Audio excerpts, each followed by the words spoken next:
கரூர்ல நடந்த தாவேகாவினுடைய அந்த சுற்றுப்பயணத்தினுடைய பிரச்சாரத்துல கிட்டத்தட்ட 49 நபர்கள் அதிகாரப்பூர்வமா இது வரைக்கும் இறந்திருக்கிறாங்க. நூற்றுக்கணக்கான மக்கள் மருத்துவமனையில சிகிச்சைக்காக அனுமதிக்கப்பட்டிருக்கவும் செஞ்சிருக்காங்க. இந்த நிலையில அவங்களை சந்திக்கிறதுக்காக தமிழ்நாட்டினுடைய முதலமைச்சரா இருக்கட்டும், இல்லாட்டி பாஜகவினுடைய பிரதிநிதிகளா இருக்கட்டும், இல்லாட்டி வேற வேற கட்சியை சார்ந்த சீமான் போன்ற நபர்கள் எல்லாம் கூட தளத்துக்கு வந்து அந்த மக்களுக்கு பாதிக்கப்பட்டவங்களுக்கு ஆறுதல் சொல்லிக்கிட்டு இருக்கிறாங்க. அவங்களால முடிஞ்ச அளவுக்கு அந்த மக்களுக்கு தேவையான பொருளாதார செலவையும் கொடுத்துக்கிட்டு இருக்கிறாங்க.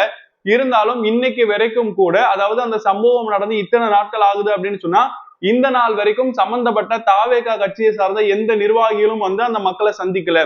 உதாரணத்துக்கு தாவேகாவினுடைய தலைவரா இருக்கக்கூடிய நடிகர் விஜய் அவங்க களத்துக்கு வந்து மக்களை சந்திக்கல.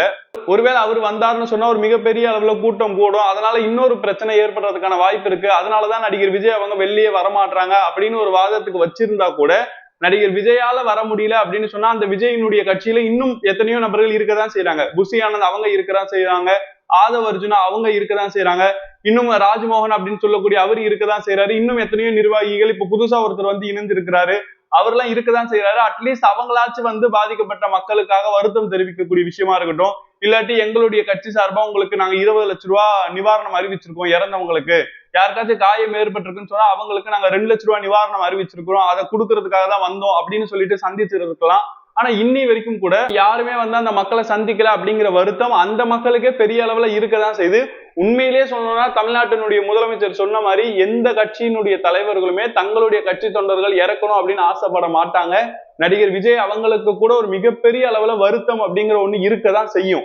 இருந்தாலும் இந்த இடத்துல நம்ம எதை பாக்குறோம் அப்படின்னு சொன்னா, ஒரு விஷயம் நடந்துருச்சு, அந்த விஷயத்தை இப்ப கடந்து போய்கிட்டு இருக்கோம், அதுல பாதிக்கப்பட்ட மக்களுக்கு தேவையான நிவாரணங்களை கொடுத்துக்கிட்டு இருக்கோம். இதே மாதிரியான ஒரு விஷயம் திருப்பி நடக்காம இருக்கிறதுக்காக என்னெல்லாம் செய்ய முடியும் அப்படின்னு சொல்லிட்டு தமிழ்நாடு அரசாங்கமும் எத்தனையோ விஷயங்களை முன்னிட்டு செஞ்சுக்கிட்டு தான் இருக்கிறாங்க.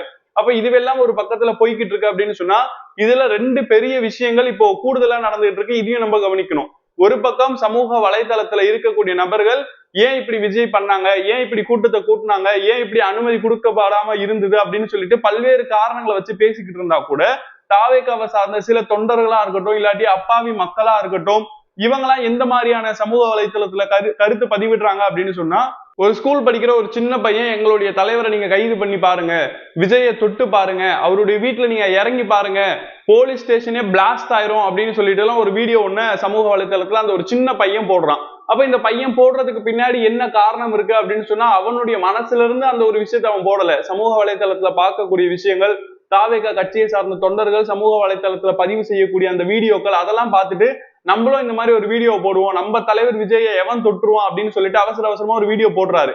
போட்ட உடனே தமிழ்நாடு அரசாங்கத்தின் சார்பாக ஒரு அறிக்கை நேற்று இரவு வருது. என்னன்னு சொன்னா, சமூக வலைதளத்துல அவதூறான ஆதாரமற்ற கருத்துக்களை பதிவு செய்யக்கூடிய 25 சமூக வலைதள கணக்கினுடைய உரிமையாளர்களை நாங்க கைது பண்ண போறோம், அவங்க கிட்ட விசாரணை நடத்த போறோம் அப்படிங்கிற பதிவு வந்த உடனே எத்தனையோ நபர்கள் அவங்க போட்ட பதிவெல்லாம் டெலீட் பண்ணிக்கிட்டே இருக்கிறத பாக்குறோம். சில பேர் விஜயோட போட்டோவை எடுத்துட்டு அஜித்தோட போட்டோவை டிபியா வச்சுக்கிட்டு சுத்திக்கிட்டு இருக்கிறாங்க.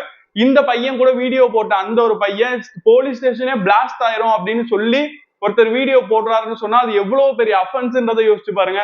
அப்ப இதை போட்ட உடனே அந்த பையனும் உடனே அந்த வீடியோவை டெலீட் பண்ணிட்டு, இனிமே நான் என்னுடைய ஐடியில எந்த வீடியோவும் போட மாட்டேன், இந்த ஒரு வீடியோவுமே நான் தெரியாம தான் போட்டுட்டேன், என்ன மன்னிச்சிடுங்க அப்படின்னு சொல்லிட்டு அக்கௌண்ட்ல அவர் போட்ட எல்லா போட்டோ வீடியோவுமே டெலீட் பண்ணிட்டு போயிட்டாரு. ஒரு சின்ன பையன், ஸ்கூல் பையன் தெரியாம பண்ணிட்டான் அப்படின்னு நம்ம அவனை விட்டுட்டா கூட, எத்தனையோ இன்ஸ்டாகிராம்ல இருக்கக்கூடிய இன்ஃபுளுசர் இது இப்படிதான் நடந்தது, இது இதனாலதான் நடந்தது அப்படின்னு சொல்லிட்டு ஆதாரமற்ற செய்திகள், எதை வேணாலும் நம்ம ஆதாரமா இங்க வச்சு பேசலாம், ஆனா ஆதாரமே இல்லாத செய்திகளை தொடர்ச்சியா சமூக வலைதளத்துல பரப்பிக்கிட்டே இருக்கிறாங்க. அது இன்னும் கூடுதலாக பல்வேறு சிக்கல்களை ஏற்படுத்துது அப்படிங்கிறத பாக்குறோம். சரி, இவங்கெல்லாம் மக்கள், இல்லாட்டி இவங்கெல்லாம் தொண்டர்கள், இன்னும் அரசியல் பக்குவம் இல்லாதவங்க, இவங்க இப்படிதான் பேசுவாங்க அப்படின்னு பாத்தீங்கன்னா, அந்த தாவேகா கட்சியினுடைய மாநில பொறுப்புல இருக்கக்கூடிய ஆதவ் அர்ஜுனா அவங்க இன்னைக்கு காலைல எக்ஸ் சமூக வலைதள பக்கத்துல ஒரு பதிவு ஒண்ணு போடுறாரு. போட்ட சில மணி நிமிடங்கள்லயே பல எதிர்ப்புகள் குவிந்த நிலையில அந்த பதிவை அவர் டெலீட் பண்ணிட்டும் போயிட்டாரு. அப்போ ஒரு அரசியல்வாதிகள் எப்படி இருக்கணும்னு கொஞ்சம் யோசிச்சு பாருங்க. அப்ப அவர் என்ன பதிவு செய்யறாரு அப்படின்னு சொன்னா, மக்களை கலவரம் தூண்டக்கூடிய வகையில ஒரு பதிவு ஒண்ணு போட்டிருக்கிறாரு. சாலையில் நடந்து சென்றாலே தடியடி, சமூக வலைதளங்களில் கருத்து பதிவிட்டாலே கைது, இப்படி ஆளும் வர்க்கத்தின் அடிவருடிகளாக காவல்துறை மாறி போனால் மீட்சிக்கு இளைஞர்களின் புரட்சி தான் ஒரே வழி. சினிமா படத்துல வர வசனங்களை போல நம்ம கவிதை எழுதுவோம், இல்லாட்டி ஒரு ஆர்டிகல் ஒண்ணு எழுதுவோம்னு சொல்லிட்டு அவர் எழுதி போட்டிருக்கிற இந்த ஒரு பதிவு எவ்வளவு பெரிய தாக்கத்தை ஏற்படுத்தும்னு யோசிச்சு பாருங்க. இப்பவுமே அரசியல் பத்தின புரிதல் இல்லாம தாவேகாவை சார்ந்த சில நபர்கள் இருக்கிறாங்க அப்படிங்கிற பட்சத்துல இவருடைய பதிவு நம்மளுடைய கட்சியினுடைய ஒரு மாநில நிர்வாகி இப்படி ஒரு பதிவை போடுறாருன்னு சொன்னா அந்த சின்ன பையன் அந்த ஒரு ஸ்கூல் படிக்கிற பையனோட மனநிலை எப்படி இருக்கும்? அவ்வளவுதான், போலீஸ் ஸ்டேஷனை பிளாஸ்ட் பண்ணிடுவோம் இப்படிங்கிற எண்ணத்துக்கு தான் எல்லாருமே போவாங்க. ஏன்னு சொன்னா அப்படிப்பட்ட சின்ன வயசை சார்ந்தவங்களும் அந்த கட்சியில இருக்காங்க.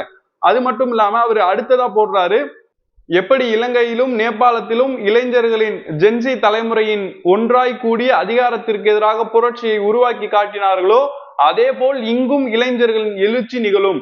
அதாவது அங்க இருக்கக்கூடிய நேபாளமா இருக்கட்டும், அதே போல இலங்கையா இருக்கட்டும், அங்க ஒரு மிகப்பெரிய புரட்சி நடந்தது, ஒரு பெரிய போராட்டம் நடந்தது அப்படிங்கறதெல்லாம் பாக்குறோம். அப்ப அதே போல தமிழ்நாட்டுல இருக்கக்கூடிய இளைஞர்களும் ஒண்ணு சேர்ந்து இங்க இருக்கக்கூடிய மாநில அரசாங்கத்துக்கு எதிராக புரட்சி செய்யணும் அப்படின்னு சொல்றாரு. அந்த எழுச்சி தான் ஆட்சி மாற்றத்திற்கான அடித்தளமாகவும் அரசு பயங்கரவாதத்திற்கான முடிவுரையாகவும் இருக்க போகிறது அப்படின்னு சொல்லிட்டு, பேய் அரசாண்டால் பிணந்தின்னும் சாஸ்திரங்கள் அப்படின்னு சொல்லிட்டு தன்னுடைய சமூக வலைத்தளத்துல ஒரு பதிவை போட்டுட்டு அடுத்த சில மணி நிமிடங்களே அந்த பதிவுமே நீக்கிட்டார். ஏன்னு சொன்னா அவருக்கே தெரியும் நம்ம இப்படி போடக்கூடாது, இது ஒரு மிகப்பெரிய கலவரத்தை உண்டாக்கிறோம், இந்த மாதிரிலாம் தமிழ்நாட்டுல யாரும் அரசியல் பண்ண முடியாது அப்படிங்கறது தெரிஞ்சுதான் அவர் நீக்கி இருக்காரு. அப்ப யோசிச்சு பாருங்க, இப்படி அமைதியா இருக்கக்கூடிய ஒரு மாநிலத்துல ஒரு கலவரத்தை ஏற்படுத்தக்கூடிய வகையில ஒரு மாநில நிர்வாகி ஒரு பதிவு போட்டாருன்னு சொன்னா அந்த கட்சியில இருக்கக்கூடிய நபர்களுடைய எண்ணோட்டம் எப்படி இருக்குன்னு யோசிச்சு பாருங்க. இப்பவே காவல்துறை அதிகாரிகள் வதந்தி பரப்பியதற்காக பெலிக்ஸ் ஜெயராஜன் அப்படின்னு சொல்லக்கூடிய ஒரு பிரபல யூடியூபரையும் அதே போல சில பாஜகவை சார்ந்தவங்க தாவேக்காவை சார்ந்தவங்க அப்படின்னு சொல்லிட்டு எத்தனையோ நபர்களை காவல்துறை அதிகாரிகள் கைது பண்ணி அவங்கள 15 நாட்களுக்கு நீதிமன்ற காவலையும் எடுத்து விசாரணையும் செய்ய இருக்கிறாங்க. தொடர்ச்சியாகவே தாவேக்காவை சார்ந்தவங்க என்ன பண்றது அப்படின்னு தெரியாம, இந்த ஒரு விஷயத்தை எப்படி கையாளணும்னு தெரியாம இப்படி வேக வேகமா பல விஷயங்களை செஞ்சுக்கிட்டு இருக்கிறாங்க. காவல்துறை அதிகாரிகள் இவங்க மேல உரிய நடவடிக்கை எடுக்கணும். இதை நீங்க எப்படி பாக்குறீங்கன்றதை கீழே மறக்காம கமெண்ட் பண்ணுங்க.